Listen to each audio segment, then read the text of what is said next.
Tai va, vėl dienelė praeina, vėl viskas vyksta, kaip turėjo vykti. Tavęs nebėra, tu esi tarp sienų įkalintas lyg koks fucking plienas. Taigi ir bandysim daryti, be keiksmažodžių sakyti, be tam tikrų nereikalingų žodžių ir sakinių, viską apsakyti, išdėstyti taip, kaip galvoje galėtų vykti. Ar įmanoma taip daryti? Ar įmanoma kažką taip tyliai, kažką padaryti?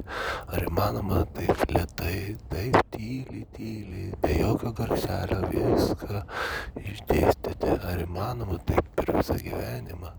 Tiesiog eiti, lyg daryti ir nesvarbu, atrodė nieko aplinkui nebuvo, niekas aplinkui, nieko nevyko ir staiga viskas pasikeitė ir žiūri, kad kažkokia viskas taip stipriai prasiplėtė ir reikėjo daryti tik tai tyliai ir be jokio garso, nes kiekvienas judesys buvo aprašomas, apskaitomas ir galų gale tiesiai šviesiai apie tai, ką aš turėjau.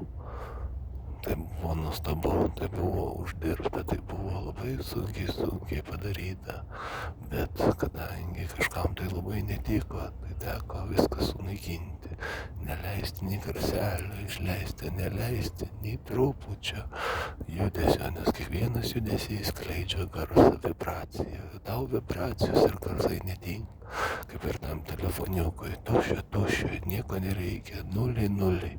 Ir tiesiog likė basas, nukankintas, badu numarintas. Ar tu manai, tavo visi pasakymai šitą tiesą palauš ar nepalauš? Sakot, viskas mano galvoje, bet tada pasižiūrėk. Jūs dirbate tiem patiem valdininkam, tiem patiem, kurie kontroliuoja tos, kurie laksto su ginklais. Ir nieko negali padaryti. Nors buvai raštingas ir galėjai tikrai gerai paskaityti ir atsakyti į kiekvieną klausimą aiškiai ir užtikrintai, kartais net negalvojant. Bet viskas buvo taip prispausta, taip sunaikinta, taip viskas buvo išplėšta iš po kojų, kad nebegalėjai judėti toliau, nes viską, ką norėjai su tavim padaryti, tai sunaikinti. Ir nepasakoju, kad man per 33 gyvenimo metus, nes kai kol buvau kūdikis, tiek to, tai neverta mums prisiminti. Buvau tiesiog be pagalbos. Niekas negalėjo man padėti.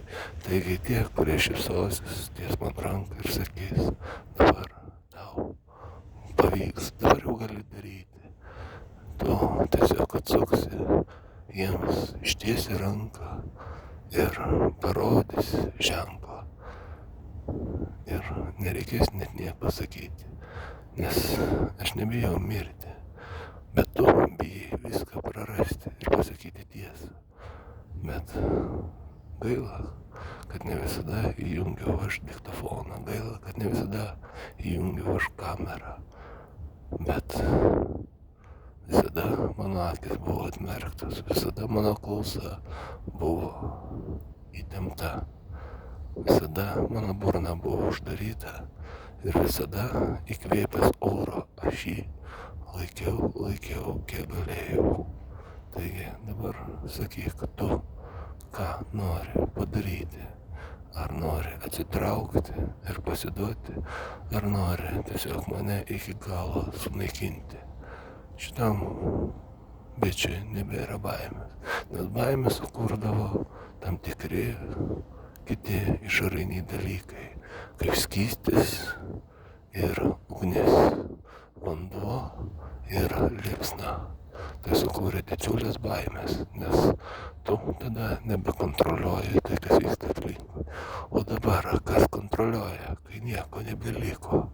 Kas kontroliuoja? Tu nori pasakyti, kad tuščiu skrandžiu man teks per gyvenimą iki pat galo nueiti. Pabandykim dar kartelį. Nedaug paliko. Dar ir dar 10 metelių. Dar 10 metelių. 10 metų. Dar 10 metų. Varom vadu. Pažiūrėsim, kiek trauksi tu. Ar jau bijai?